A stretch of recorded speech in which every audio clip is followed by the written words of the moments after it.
Cold silence. How a teen unmasked a 57-year-old killer. Chapter 1. Whispers in the Snow. I used to think old cases were like old houses. If you leave them alone long enough, dust makes a soft cover and people stop looking inside. But some doors do not stay shut. Some names keep knocking from the other side. And one winter, that knock became a pounding I could not ignore. This story begins long before I was born. It begins with a 9-year-old girl named Marise. She lived in Hazleton, Pennsylvania, a cold town with narrow streets and faces that knew the cold. On March 18, 1964, the sky was pale and the wind bit like a small, hungry animal. Marise wrapped a scarf around her neck, tucked schoolwork under her arm, and stepped into the morning. She did not make it to school. I was not there. I never knew her. But the first time I walked those sidewalks, I felt it. The air held a quiet tension, as if the town had taken a breath and never let it out. Old brick buildings leaned toward each other like people whispering. Storefront windows showed clean displays, but behind the glass I felt a long shared memory of fear. In Hazleton, people talk about the weather, the mines, the church fish fry, but the past stands very close. When I asked about Marise, older voices grew soft. Some looked down, some changed the subject. A few said only, "We remember." I remember the first time I saw the route she would have walked. It was not long, a block here, a corner there. The kind of distance a child makes every day without thinking. I traced it step by step, counting my breaths. I pictured her boots leaving small marks in the remaining snow. I pictured the bright focus of a child walking with purpose. Then I pictured the space where those steps stopped. A gap, an interruption, a pair of hands that should never have been there. That afternoon in 1964, panic moved along the streets like a siren no one could shut off. Neighbors left their porches and formed small search lines. Police cruisers slid over icy roads. The sun sank early behind the row houses and a colder dark settled in. Then came the discovery. A place on the edge of town, a stretch of ground hardened by frost. I will not speak every detail. I do not need to. It was violent. It was cruel. It should never have happened to any child, and it happened to her. The town changed that day. Fear became part of daily life. Doors that had never been locked were locked. Windows that had always been opened to let in the afternoon air stayed shut. Parents walked children to school and stared at every passing car. Trust broke. And when trust breaks, it does not make a clean sound. It cracks in 100 places and keeps cracking. Police worked quickly. They interviewed witnesses. They took statements. They dusted for prints and collected fibers and sealed them in paper envelopes. They did everything a 1964 investigation could do. But the world did not yet have the tools to speak the language the evidence was trying to speak. There was no DNA analysis. Computers lived in rooms, not in pockets. Databases were card files and human memory. The case grew cold, while people still felt warm grief. That is a terrible combination. I have read the reports. I have seen the grainy photographs. They have a texture that belongs to another time. Cursive signatures, stamps, the neat lines of an officer's notes. They tell a story of effort hitting a wall and sliding down it. Leads that looked promising crumbled. Tips came in waves and went out with the tide. There was even a suspect. There were whispers. There was pressure. But the weight of proof never landed hard enough, and time kept moving forward even while that file stayed open. Years became decades. Hazleton changed. The mines slowed. New stores came and went. Children who had once been warned to stay close became parents and then grandparents. But the case stayed the same age. It remained 9 years old, wearing a winter coat and carrying schoolwork it would never turn in.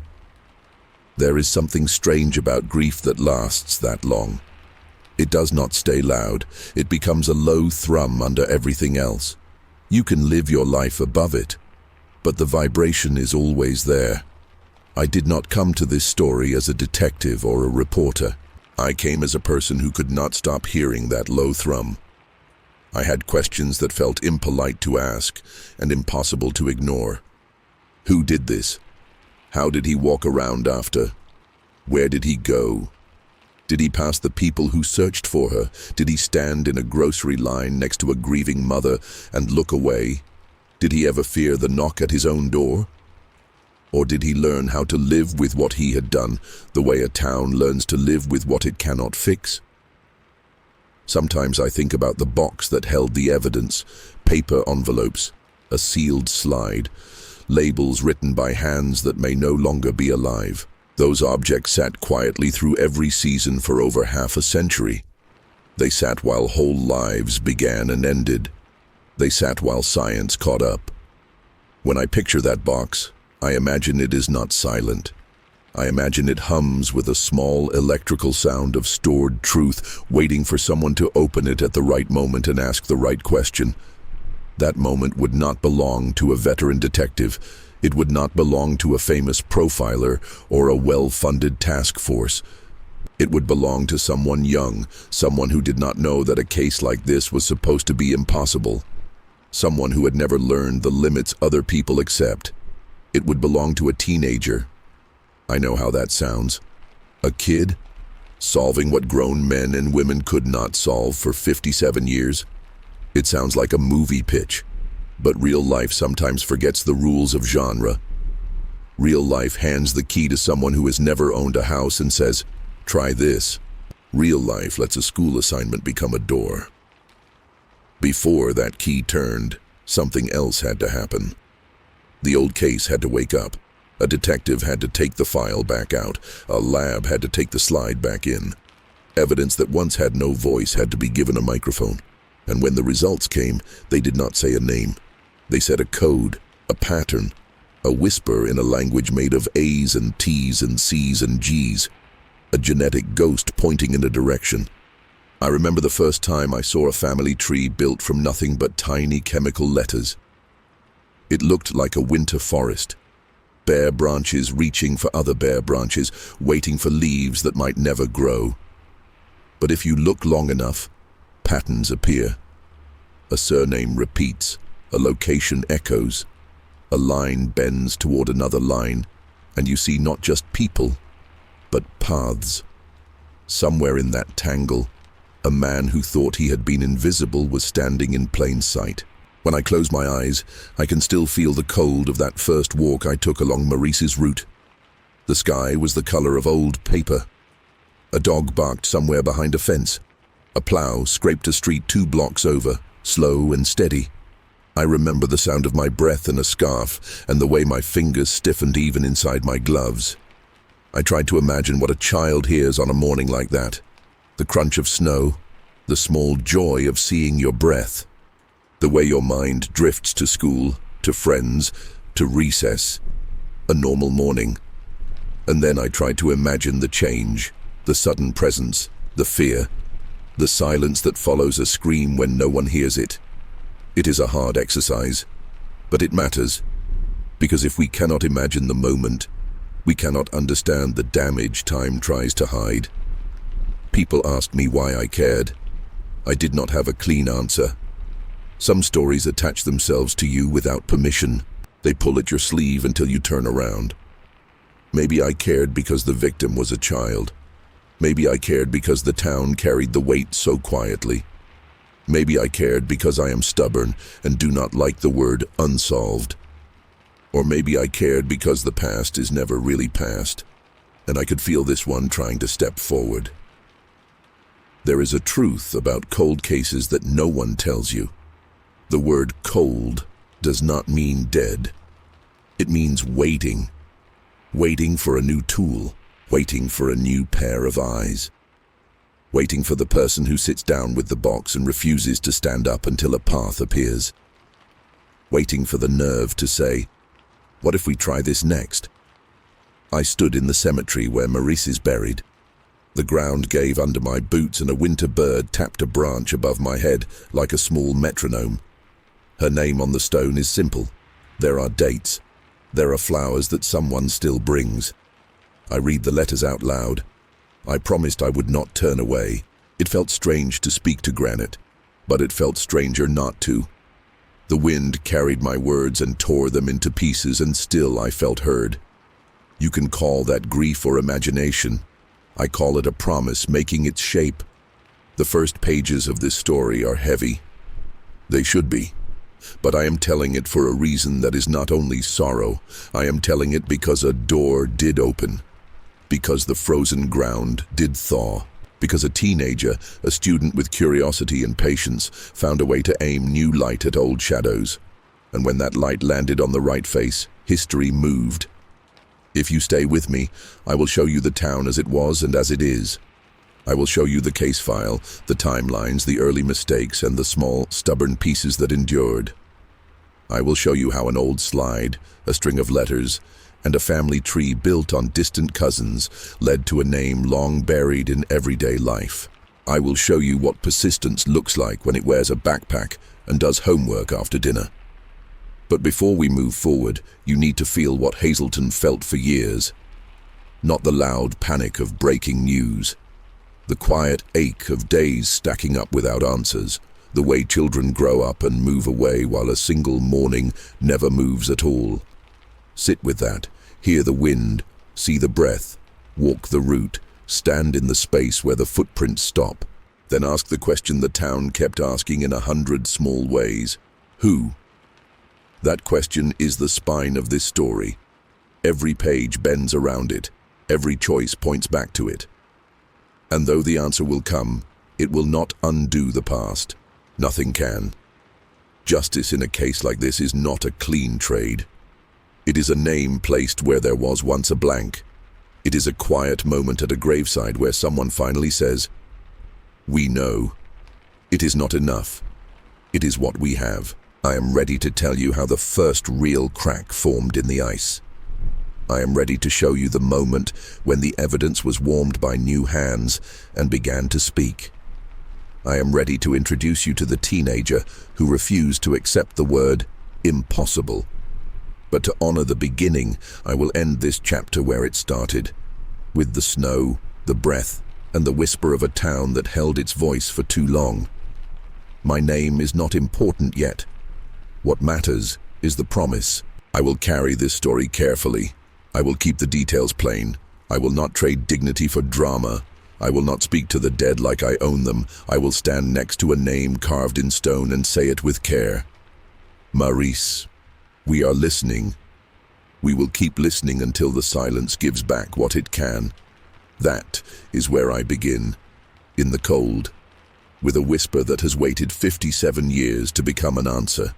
With a box that hums in the dark, with a town that still looks toward one winter morning and hopes the next page will finally turn. It will. And when it does, it will be because a young mind refused to look away and taught the rest of us how to look again. Chapter 2. The Day the Town Froze. The morning of March 18th, 1964 began like any other in Hazleton. The smell of coal dust still lingered faintly from decades of mining, even though some of the shafts had closed. The streets were narrow, lined with rows of houses that leaned slightly from years of heavy snow on their roofs. The air was crisp, with a thin layer of frost clinging to parked cars. The kind of morning that made people hurry from their doorways to their destinations without much lingering. Marise was no different. A bright child with an eagerness to learn, she set off for school carrying a bundle of books under her arm. She was small for her age, but she carried herself with the determination of someone older. That was the last time her family saw her alive. I've walked that route she took more times than I can count. Each time I try to imagine what she saw. The corner store with its bell above the door, the cracked sidewalks, the patches of snow crunching under her boots. Maybe she was thinking about her lessons, or maybe about playing outside at recess if the weather warmed.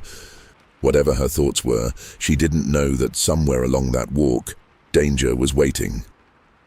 When she didn't arrive at school, it was noticed. This was the 1960s. Teachers knew their students by sight, and an absence wasn't overlooked.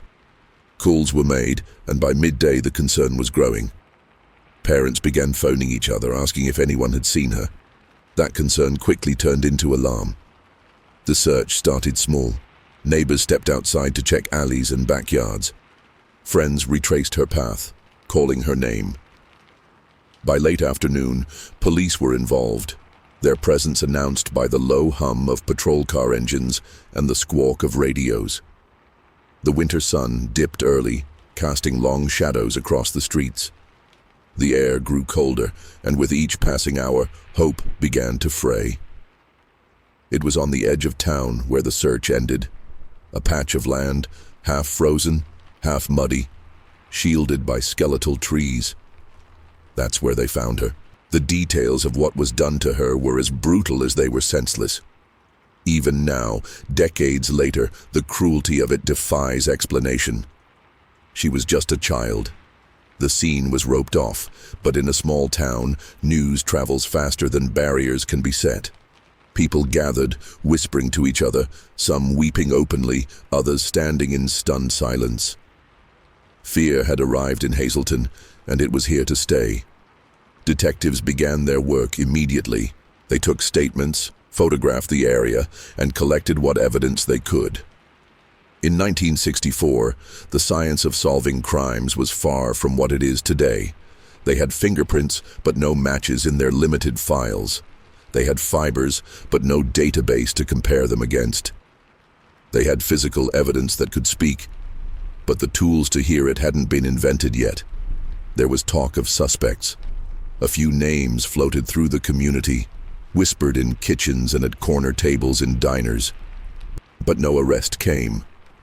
The evidence wasn't strong enough, and the witnesses couldn't place anyone at the scene with certainty. The investigation slowed, then stalled. Days turned into weeks, weeks into months. Marise's funeral was small, but heavy with grief. Her coffin, far too small for the weight it carried, was lowered into the ground under a sky that refused to clear. Her family stood together, holding each other up because the alternative was falling apart entirely. The rest of the town watched, knowing there was a killer among them, but not knowing who it was. After the funeral, Hazleton changed. Parents became more protective, walking their children to school and warning them about strangers. People began locking their doors at night, a habit that had been unnecessary before.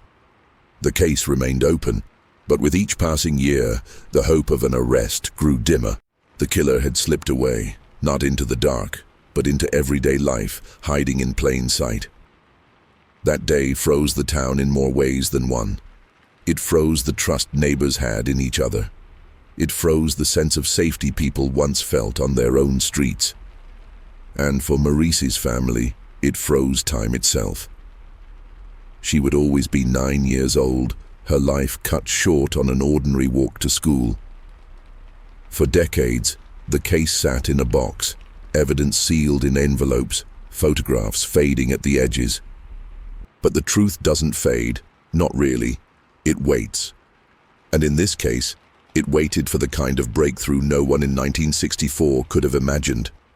The breakthrough that would come from someone who wasn't even alive when Marise died. A teenager with curiosity, determination, and a question that refused to be ignored. That's where the ice around this case would finally begin to crack. Chapter 3. The Long Winter. The months after Marise's murder stretched into years, and the chill in Hazleton was more than just the Pennsylvania winter. It was a chill in the air between neighbors, in conversations that stopped short, in the way eyes darted to unfamiliar faces. Everyone had a theory. Everyone had someone they suspected. And yet, no one had proof. In those early years, the police worked with what they had. They re-interviewed witnesses, sometimes bringing them in months after the crime, hoping a memory might resurface. They checked alibis, revisited the evidence, and knocked on doors until their knuckles were sore. But the truth remained hidden. like a splinter lodged too deep to pull free. I imagined the detectives then, sitting in dimly lit rooms, the smell of coffee gone stale, flipping through pages of typed reports and black and white photographs. The case file must have been thick, full of dead ends and unanswered questions. They were chasing a shadow, and the shadow always stayed a step ahead. Over time, leads grew cold. Witnesses moved away or passed on. The suspect list, once long enough to keep hope alive, dwindled to a few names, none of which could be tied directly to the crime. And so the case settled into a strange limbo, never closed, but rarely active. It was like a candle left burning in an empty room, the flame growing smaller each year. For Marise's family, life became a balancing act between carrying their grief and living their lives. They celebrated birthdays and holidays, but there was always a missing chair, an empty space in every photograph. People would say time heals, but the family knew better. Time doesn't heal when there's no closure. It only teaches you how to hide the wound. The town adapted in its own way.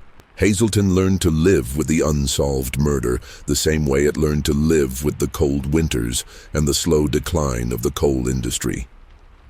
People got used to avoiding certain topics, used to pretending the danger was gone when it was only sleeping. It became part of the fabric of the place, a thread of fear woven into every conversation about safety. Every so often the case would make the local papers again. A short article, a mention of a renewed investigation, or new leads being explored. For a moment, hope would flicker. People would talk again, swap stories, wonder aloud if maybe this time would be different. But each time, the flicker would fade, and life would return to its uneasy normal. I've spent hours in archives looking at those articles. The headlines are small, tucked between stories about school board meetings and local sports scores, but the words carry weight. They're like small ripples on a frozen pond, signs that something still moves beneath the ice, even if it can't yet break through. And while the official investigation slowed, the memory of Marise never left the people who had known her. Former classmates would tell their children and grandchildren about the girl who never came home. Neighbors would remember the sound of sirens that day, the sight of police cars clogging the narrow streets. It became a cautionary tale, a way to remind kids that danger doesn't always look dangerous. What no one knew was that science was quietly catching up to the crime. In 1964, DNA wasn't even part of the conversation. But by the 1980s and 1990s, the technology began to change the way crimes were solved. Police departments across the country started retesting old evidence, finding matches that had been impossible before. Still, Hazleton's case sat untouched, not out of neglect, but because the right push hadn't come yet. The evidence from Marise's case was preserved, sealed carefully in its original packaging. In that box was the key to unlocking the mystery, but it would take decades before anyone could fit it into the lock. And when that day came, it wouldn't be a seasoned detective who turned it. It would be someone young, someone whose curiosity outpaced their disbelief. By the time that teenager came along, Hazleton had lived through more than half a century of winters since Marise's death. Generations had grown up under the shadow of the unsolved case. For most people, it had become part of the town's history, like the coal mines or the old church bells. But for one person, it was more than history. It was a challenge. Looking back, I can see how the case survived all those years without being forgotten. It wasn't just the tragedy of a child's murder. It was the way it touched everyone, the way it changed the rhythm of life in Hazleton, and it was the silence. The silence of the killer, the silence of the case file gathering dust, the silence of a community that never truly stopped looking over its shoulder. But silence has a way of breaking when the right question is asked, and that question was coming. Carried not by an experienced investigator, but by a teenager with a school project and a stubborn streak. The kind of person who doesn't know the meaning of the phrase unsolvable case. The kind of person who would turn the long winter into the first signs of spring. Chapter 4. The Box That Waited. If you've ever walked into a police evidence room, you know the smell. Cardboard, old paper, a faint metallic tang from filing cabinets. It's not a place of action, it's a place of storage. Lives reduced to folders, crimes compressed into envelopes and boxes. That's where Marise's case lived for more than half a century, in a cardboard box with her name written on the side in black marker. The box was not large. It could be carried under one arm, but inside it held the weight of a town's fear. There were photographs taken at the scene, their black and white edges curling slightly with age. Typed reports, each page stamped with the date. Property tags on envelopes containing clothing, fibers, and most importantly, a preserved sample. A scrap of evidence that no one in 1964 could fully understand. When the evidence was first collected, DNA was a concept reserved for scientists in labs, not for detectives chasing killers. That small sample, invisible to the naked eye, was sealed away, waiting for technology to grow into it. It waited as generations of officers came and went, some retiring, some passing away, all leaving the box behind like an unmovable stone. The case wasn't forgotten entirely.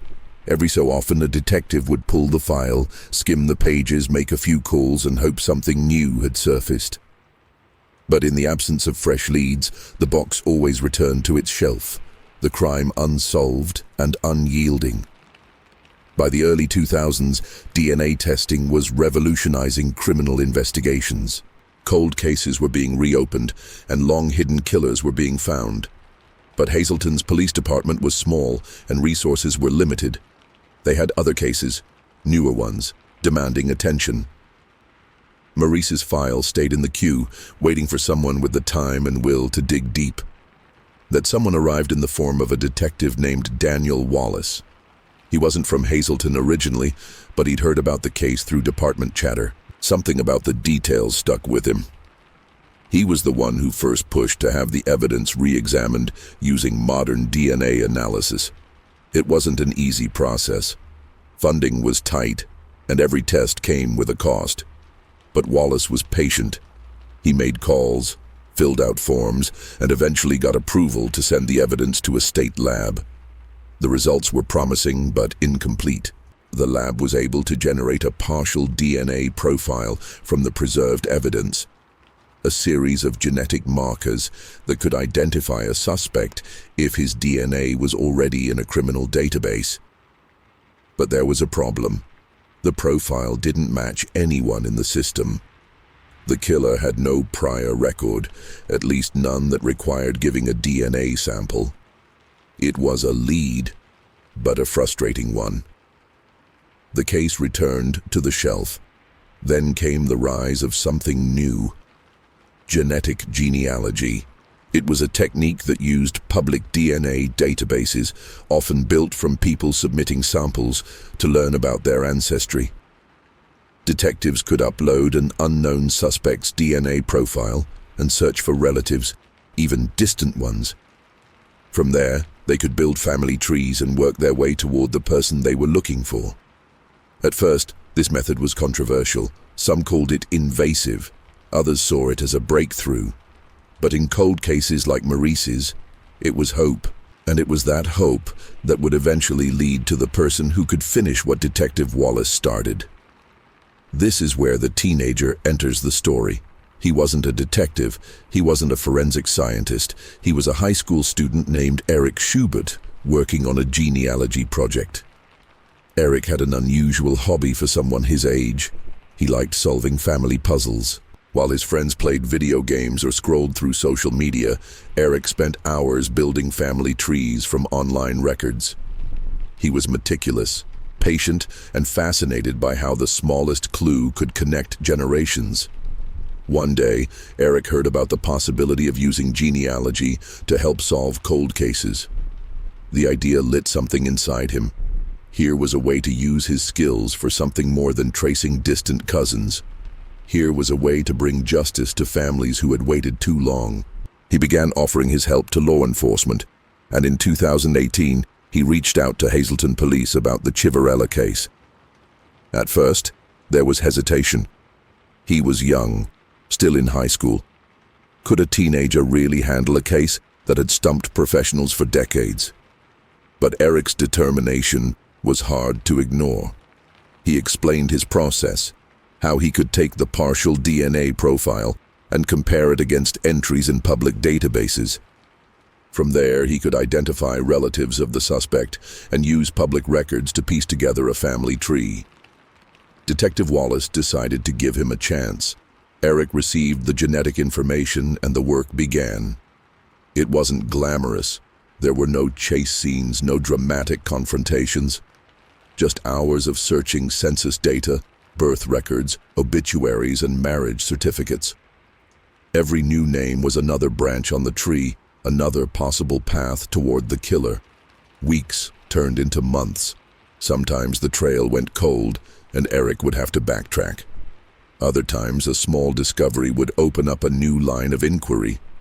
Slowly, a pattern began to emerge, a cluster of relatives living in Pennsylvania, some with ties to Hazleton.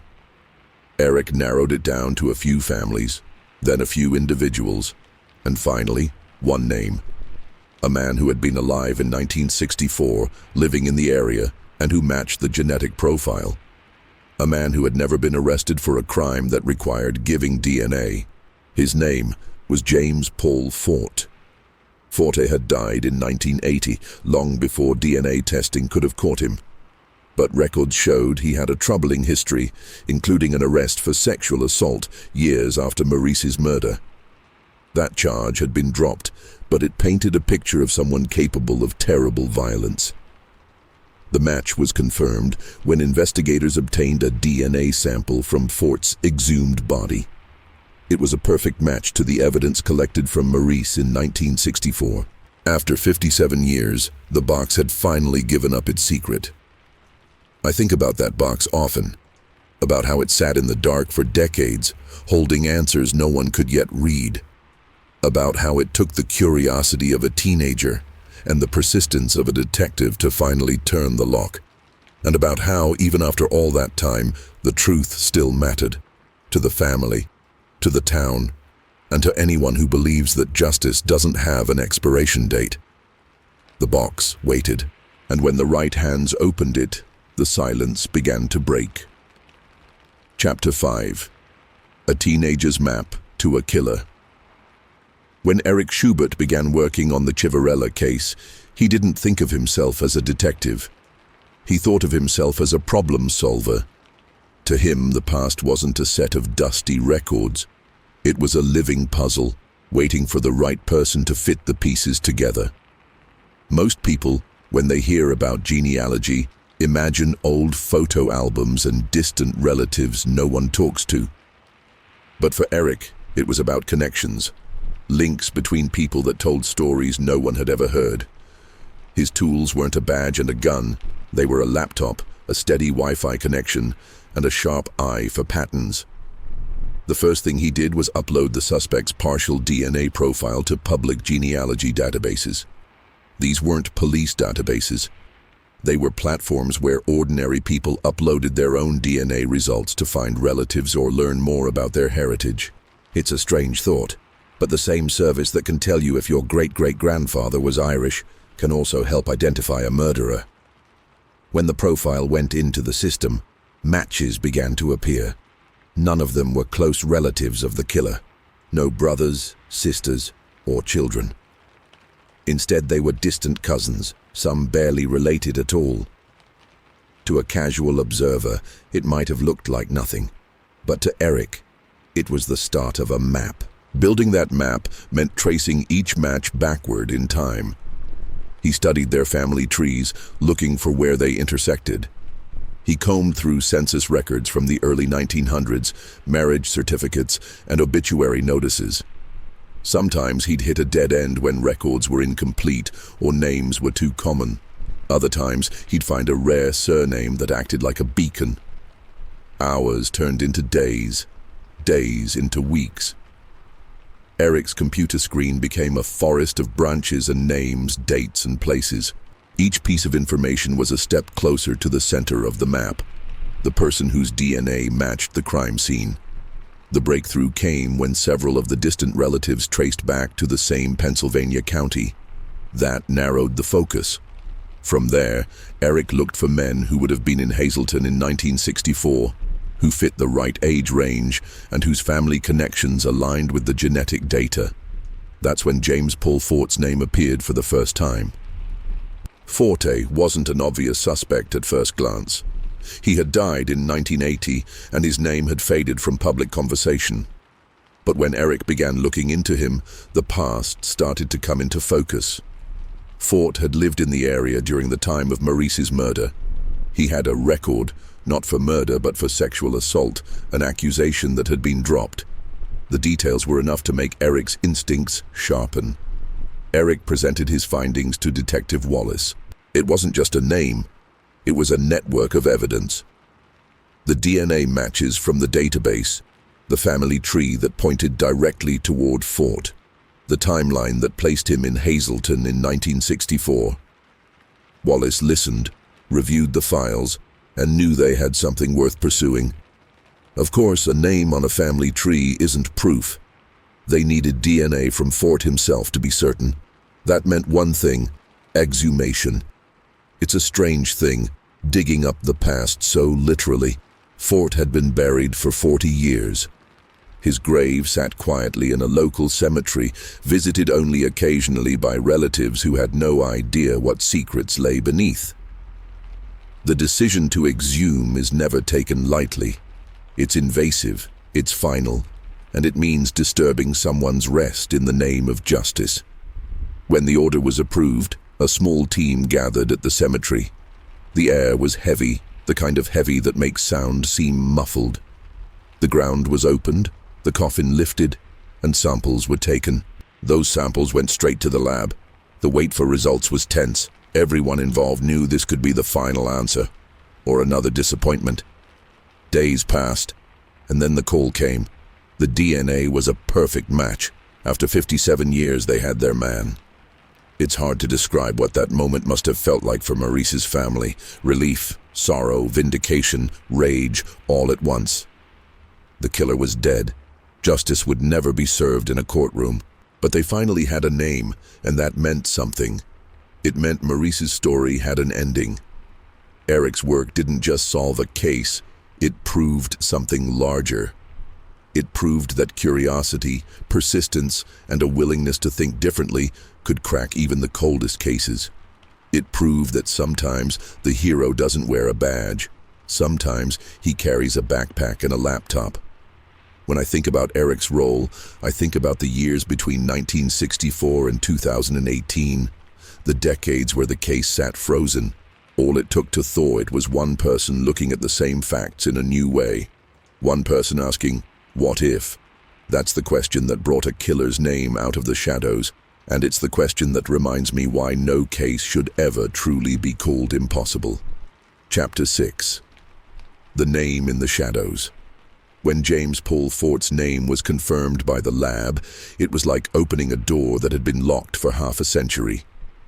Behind it was a story no one wanted to believe, but one that had been hiding in plain sight. Fort had lived his life without ever being charged for Marise's murder. He walked Hazleton streets, worked jobs, and mingled in the same places where the people who searched for her once stood. His name had never been publicly tied to the case, and for decades he existed as a ghost in everyday clothing. After the DNA match, Detective Wallace and the team began piecing together Fort's history. Born and raised in the area, Fort had been 22 years old in 1964. Old enough to know better, young enough to believe he could get away with anything. Records showed that in the years after Marise's death, he had been accused of sexual assault. That case fell apart in court, leaving him free. Looking at his record, a pattern emerged, not just of crime, but of escaping consequences. He had a knack for slipping through cracks in the system. Witnesses changed their stories. Evidence wasn't strong enough. Charges were dropped. Fort wasn't just lucky, he was practiced at avoiding the spotlight. In talking to people who had known him, a complicated picture appeared. Some described him as quiet, even polite. Others hinted at a darker side, a temper that flared unexpectedly, a way of looking at people that made them uncomfortable. But no one, not even those who disliked him, connected him to the murder of a 9-year-old girl. That's the thing about evil. It doesn't always announce itself. Sometimes it blends in, becomes the neighbor who waves from the porch, the customer who tips at the diner. Forte had built a life in that gray space, close enough to normal to escape suspicion. When news of the DNA match became public, Hazleton reacted with a mix of relief and shock. Relief that the case was finally solved. Shock that the killer had been one of their own. Some older residents remembered him vaguely, a man they might have passed on the street without a second thought. Others claimed they had always had a bad feeling about him, though whether that was truth or hindsight is impossible to say. For Marise's surviving family, the confirmation was bittersweet. They had the answer they'd been waiting for, but it came too late for a trial, too late for Fort to face a jury. Justice in this case was the truth. Nothing more, nothing less. I remember speaking to one of Marise's relatives after the announcement. She told me that knowing the name didn't erase the pain, but it lifted a certain kind of weight. For years, we didn't know if he was still out there, she said. If he was still walking around, hurting other people. Now we know, and we can breathe, even if just a little. The case also reignited conversations about cold cases everywhere. If a teenager could help solve a 57-year-old murder, what other cases were just waiting for the right person to look at them differently? What other names were hiding in shadows, confident that time would protect them? Eric Schubert didn't just find Fort's name. He changed the way some departments thought about outside help. Not every case could or should involve civilians. But in this one, the risk paid off. Forte's identity came to light because someone refused to accept that the trail was too old to follow. I think about the years between 1964 and 1980, when Fort was still alive. He had 16 years to think about what he'd done. 16 years to watch as the town grieved, as Marise's family searched for answers. 16 years to wonder if the knock on his door would ever come. Maybe he believed he was safe. Maybe he stopped thinking about it altogether. Either way, death claimed him before justice could. There's a strange irony in that. Fort escaped the law while alive, but in death, he couldn't hide. The grave he was buried in became the very place investigators went to prove his guilt. In the end, the earth gave him up. Standing at his grave, I couldn't help but feel the weight of both lives. Marise's, cut short in childhood, and Fort's, wasted on lies and violence. One grave held a victim, the other a murderer. 2 stones, 2 names, forever linked by a single winter morning in 1964. And yet, even with the answer in hand, the story didn't end there. Because the moment Fort's name went public, questions began to spread. If he could do this to a 9-year-old girl, had he done it before? Had he done it again? Were there other families, other towns, carrying their own long winters of not knowing? Those questions had no easy answers. Some might never be answered at all, but they are worth asking, because once a name steps out of the shadows, it casts light on everything around it. That light would lead to the next chapter, the reckoning. Not in a courtroom, but in the hearts of a family, a town, and anyone who had ever believed that time makes monsters disappear. It doesn't. It only hides them until someone decides to look closely enough. Chapter 7. The Reckoning Without a Trial. When the news broke that James Paul Fort was Marise Chiverella's killer, it swept through Hazleton like a winter storm. It didn't roar. It settled heavy and cold, pressing on the shoulders of everyone who remembered that March day in 1964. There would be no trial, no cross-examination, no jury deliberations. Forte had been dead for decades. The man who had once walked among them without suspicion was now beyond the reach of any court. Justice, as most people define it, would never happen. But justice can take different forms. In this case, it came as truth, a name where there had been only questions, a face to attach to the shadows. For Marise's family, it was the answer they had been denied for 57 years. The police department held a press conference to announce the breakthrough. Detective Wallace stood at the podium, flanked by photographs. One of Marise in her school portrait, smiling with an innocence that time could never age, and another of Fort, his expression caught in an old mugshot. The contrast was stark. A child who never saw her 10th birthday, and a man who had lived 16 more years after stealing hers. Reporters asked the questions everyone wanted answered. Could Fort have harmed others? How did he evade suspicion for so long? Were there any accomplices? Wallace answered carefully, sticking to what could be proven. But between the lines, everyone understood. This man had hidden in plain sight, and they might never know the full extent of his crimes. For the Chiverella family, the public announcement was both a relief and a reopening of old wounds. They spoke to the press, their voices steady but weighted. They thanked law enforcement. They thanked Eric Schubert, and they thanked the community for remembering Marise. But there was an undertone of something else. The knowledge that nothing could truly make up for what was taken. I attended that press conference not as a reporter, but as someone who had been following the case closely. I watched the faces in the crowd, older residents who had been young parents in 1964, younger people who had only heard the story in passing, and law enforcement officers who hadn't even been born when the crime happened. There was a shared look among them, an unspoken agreement. Even without a trial, this mattered. In the days that followed, conversations sprang up in coffee shops, diners, and church basements.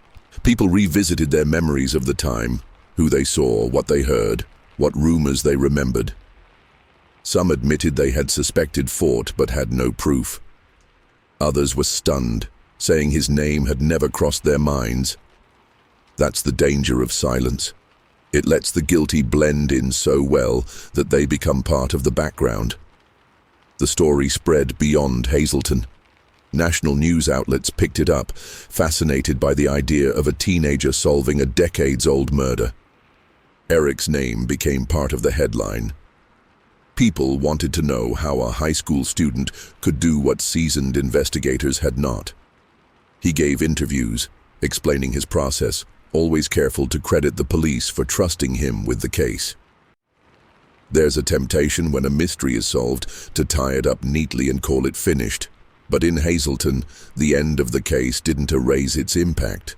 The changes it brought in 1964, the way parents watched their children, the way strangers were regarded, had already reshaped the town. The revelation of Fort's guilt didn't undo those changes. If anything, it confirmed them. For some, the news brought a measure of peace. For others, it stirred fresh anger. Anger that Fort had lived out his life without facing judgment. Anger that Marise's family had to wait more than half a century for answers. Anger at the idea that justice had to come from a grave. But alongside that anger was something else. Gratitude. Gratitude for the persistence of Detective Wallace. Gratitude for the curiosity and skill of Eric Schubert. Gratitude for the fact that even after 57 years, someone cared enough to keep looking. In many ways, the reckoning wasn't for Fort. It was for the community. For every person who had carried the weight of this unsolved crime, who had felt the unspoken fear that it could happen again. Naming him was a way of telling the town, this chapter is closed. You can stop looking over your shoulder for this particular shadow. Yet shadows have a way of lingering. Fort's name may have been added to the record, but the questions around him still hung in the air. What had he done in those 16 years between the murder and his death? Had there been close calls, near misses, other victims who never came forward? Those questions may never have answers, but asking them is part of the reckoning too. As the press coverage faded and the town settled back into its rhythm, I thought about Marise's grave, about the flowers still placed there, about the people who stopped for a moment of silence. The truth had come late, but it had come, and in cases like this, sometimes that's the best justice we get. The next step wasn't about the killer. It was about remembering the victim, keeping her name alive in a way that honored her life, not just her death. That's where the story was heading next, into the heart of how a community carries a memory forward once the final secret has been told. Chapter 8. The Promise to Remember. After the press conferences ended, after the reporters moved on to other stories, Hazleton was left with something quieter than justice: remembrance. Fort's name was carved into the history of the town now, but so was Marise's, and it was her name that mattered more. Her family began to talk about ways to honor her life, not just as the victim of a terrible crime, but as the bright, curious child she was. They spoke about her love for school, her helpfulness at home, the way she laughed when something truly delighted her. They wanted the world to know her as more than a case file. In the months that followed, the community organized memorials. Local schools included her story in lessons about safety, empathy, and the power of persistence. A scholarship fund was created in her name to help other children pursue education, a gift Marise never had the chance to finish receiving herself. I visited her grave again, standing by the flowers that seemed to always be fresh. The wind moved gently through the cemetery, and the sun cast long shadows between the stones. It struck me then, this story wasn't just about a crime being solved. It was about refusing to let someone disappear entirely. Eric Schubert stayed in touch with the family. He attended a small gathering where they thanked him in person. He was humble, almost shy when they told him that he had given them something precious, not revenge, but clarity. He understood that the gift he gave was one they had been waiting for their entire lives. Hazleton, too, shifted in small ways. The fear that had once shadowed its streets eased a little. People began to talk more openly about old cases, sharing memories that might help bring other truths to light. The success of Marise's case proved that even the coldest files can still burn with answers. As I left Hazleton for the last time during this part of my journey, I carried with me the sound of her name spoken aloud in gratitude, in grief, in determination. Marise Chiverella, the little girl who walked to school one cold March morning and never returned, but who, through the persistence of strangers and the love of family, was never truly lost. Some promises are silent, but powerful. This is mine, to keep telling her story, to remember that behind every headline is a life, and behind every cold case is a family waiting to hear the truth. Time may bury it deep, but time can't erase it. Marise, we know your name, and we will not forget.